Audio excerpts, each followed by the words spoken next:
Namaste and welcome.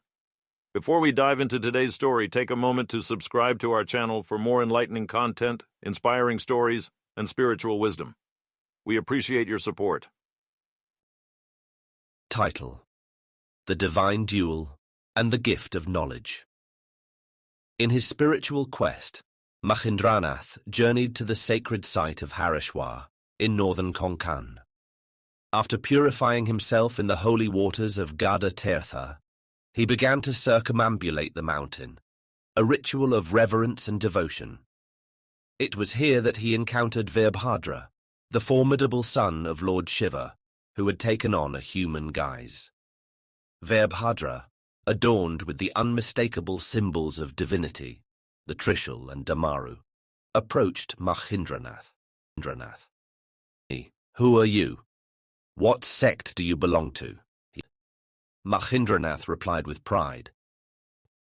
"I am Mahendra of the Nath cult, an ascetic adorned with Shaili, Shingi, Kantha, Zoli, Mudra, and Karnaveda." Veerbhadra scoffed at his declaration. "You sanctimonious prig!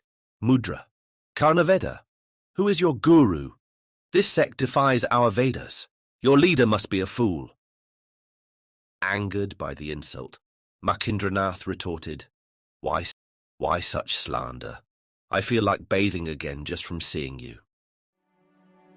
This provoked Veerbhadra further. He readied his bow and arrow, but Mahendranath merely laughed at the display. Their exchange escalated into a fierce confrontation.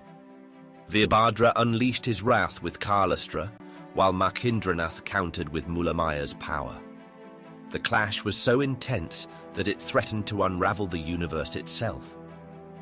Alarmed by the cosmic disturbance, the gods intervened. They implored Mahendranath to restrain his weapons. He complied and used Vasanakastra to restore balance to the universe. In this moment of calm, Lord Brahma, Lord Vishnu, and Lord Mahesh appeared before them. The Divine Trinity introduced Mahendranath and Veerbhadra to each other and forged a bond of friendship between them. Impressed by Mahendranath's valor and wisdom, Veerbhadra offered him a boon. "What wish do you desire?" Mahendranath humbly requested that his poetic canon on Sabari Vidya be blessed, so that those who chant its Shabari mantra may receive its benefits. Veerbhadra agreed wholeheartedly. In gratitude for his dedication to mankind's enlightenment, the gods bestowed upon Mahendranath powerful weapons. Lord Vishnu granted Chakrastra, Lord Shiva gave Trishulastra, Lord Brahma bestowed Amogvani, Lord Indra presented Vajrastra, and Lord Varun offered Jalastra, the ability to summon water from earth. Machindra wanted to go to heaven, and so the gods took him along. He stayed there for a year. Later, for 7 years, he stayed in various regions of the heaven. The gods bid him a farewell with love, and he came back on earth to continue his pilgrimage.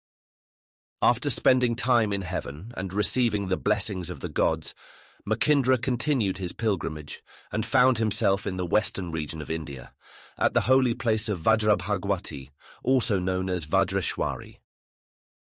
As he approached the temple, he was greeted by the sight of hundreds of hot water cisterns, a testament to the power and presence of the goddess.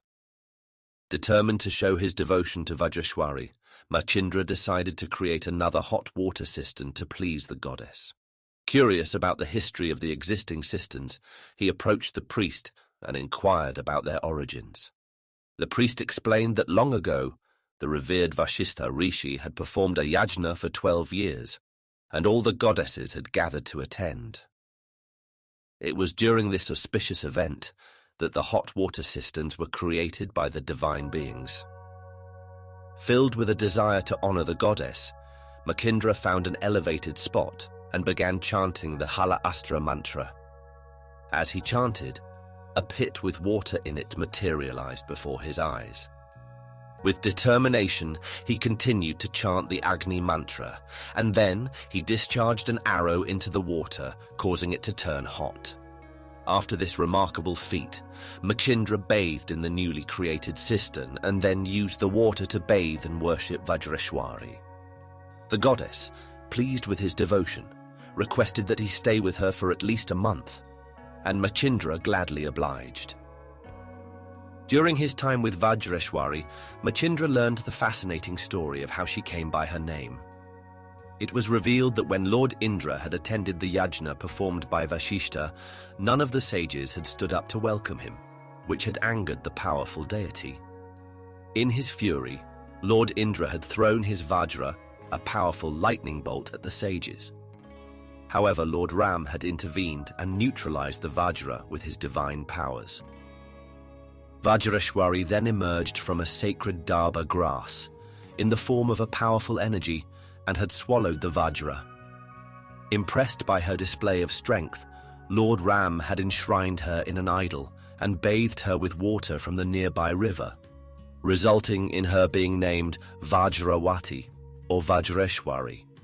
After spending a month in the presence of Vajreshwari, Machindra continued his pilgrimage, heading towards North India, where he knew more adventures and divine encounters awaited him.